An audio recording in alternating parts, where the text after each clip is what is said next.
बिस्मुरि रंजालि आफादा जि मावख' बेखेव जादों बे मावख' बेखेव जानायाव सारा गाहाय आलासि महरै हांख्रायनानै लेंहरजानानै माबायदि मोनदों?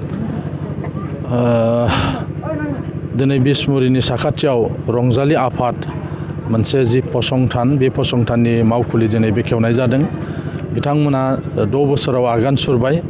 दा बे 6 बोसोराव गोबां खस्थ'नि गेजेरजों बिथांमोना हारिमुखौ रैखाथि होनो थाखाय, हारिमुखौ फेहेरनो फुवारनो थाखाय बिथांमोना गावसिनि नाजानायजों गोबां हाबाफारि मावगासिनो दङ। बिनि थाखाय आं बिथांमोनखौ साबायखर बावदों।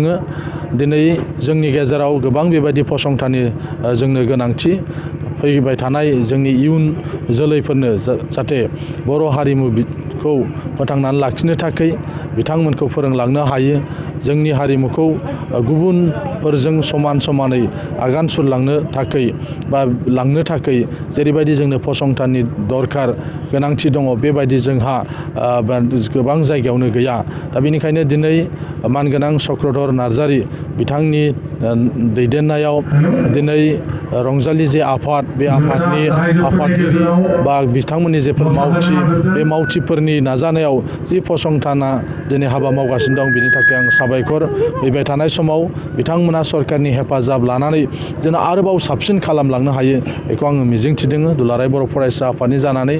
मानोना जोंनि जे थांखि जोंनि थांखियाबो बर'फोरनि राव थुनलाइ हारिमु आरो आसार खान्थिखौ रैखाथि होनायानो दुलाराय बर' फरायसा आफादनि थांखि। जोंबो हारिमु बिथिङाव खामानि मावनांगौ मावबोगासिनो दङ, नाथाय जों हारसिं हाजोबाखै। दा बेबायदि फसंथानफोर जुदि जायोब्ला अब्ला जों जयैनो आरोबाव जोंनि बर' हारिमुखौ रैखाथि होनो फेहेरनो फुवारनो थाखाय साबसिन हाबा मावलांनो हागोन बेखौ आङो मिजिंथिदों आरो बिथांमोनखौ आं साबायखर बावदों बेबायदि इनिसियेटिभ लानायनि थाखाय। सार फैगौ 24 जानुवारियाव जे बिटिआरनि सेलिब्रेसन दं बेहाय भारतनि नखर मन्त्रि अमित शाहआ फैगोन। बेहाय बेसेबांखिनि आवगायदों खामानिया? फैगौ 24 अक्ट'आव भारतनि नखर मन्थ्रिया बिटिआर एकर्डनि गिबि फालिनाय बेयाव बाहागो लाफैगोन। 24निफ्राय 27सिम बे एकर्ड डे सेलेब्रेसना जागोन। बेयाव गोरोन्थि साननांगौ जेबो गैया। बे 27 जानुवारि 24निफ्राय जागायजेननाय जागोन। बिथांखौ 27 जानुवारियाव जोङो हांख्रायदोंमोन दुलाराय बर' फरायसा आफादनिफ्राय बिटिआर सरकारनिफ्राय, नाथाय बिथांहा आगुआवनो गोबां हाबाफारि थानायनि थाखाय 27 जानुवारियाव बिथाङा फैनो हाया, 24आव फैगोन।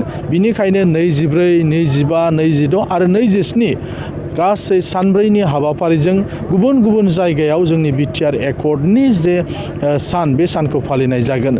27 जानुवारिखौ अदालगुरियाव बिटिसि सरकार आरो दुलाराय बर' फरायसा आफादनि बानजायनायाव बिटिआर एकर्डनि सानखौ फालिनाय जागोन। 24आ जाबाय जागायजेननाय फालिजेननाय एबा बे सेलेब्रेसन डेनि गिबि सान बे हिसाबै फालिनाय जागोन। दा बिथाङा फैयोब्ला एकर्डनि गोबां दफाफोरखौ मावफुंलांनायनि थाखाय बिथाङा बेहाय माखासे फसंथानफोरखौ बेखेवलांगोन, केस उइड्र'नि थाखाय मोनसे फारिलाइ फोसावलांगोन होननानै जोङो मिथिनो मोन्दों। आरो गोबां थागोन जेखौ दासिमबो हयथ' जोङो मिथिथ'वाखै। सरकारि भाबै जिहेथु बे हाबाफारिखौ खालामनाय जादों बेनिखायनो जोङो मिजिंथिदों बिथाङा फैनाय लोगो लोगो एकर्डनि माखासे दफाफ्रा मावफुंजागोन। बे 24 जानुवारियाव दुलाराय बर' फरायसा हिसाबै माबायदि बाहागो लागोन? दायो बिटिआर सरकारनिफ्राय जोंखौ हांख्रायदों जे दुलाराय बर' फरायसा आफादाबो जिहेथु सागानगिरि आफाद आरो बिथांमोना जोंखौ हांख्रायदों जे बे प्रग्रामखौ साक्सेस खालामनांगौनि थाखाय गाहायै बर' रायजो राजाफोरखौ लिंबोनायाव जेन' मदद खालामो दुलाराय बर' फरायसा आफादा।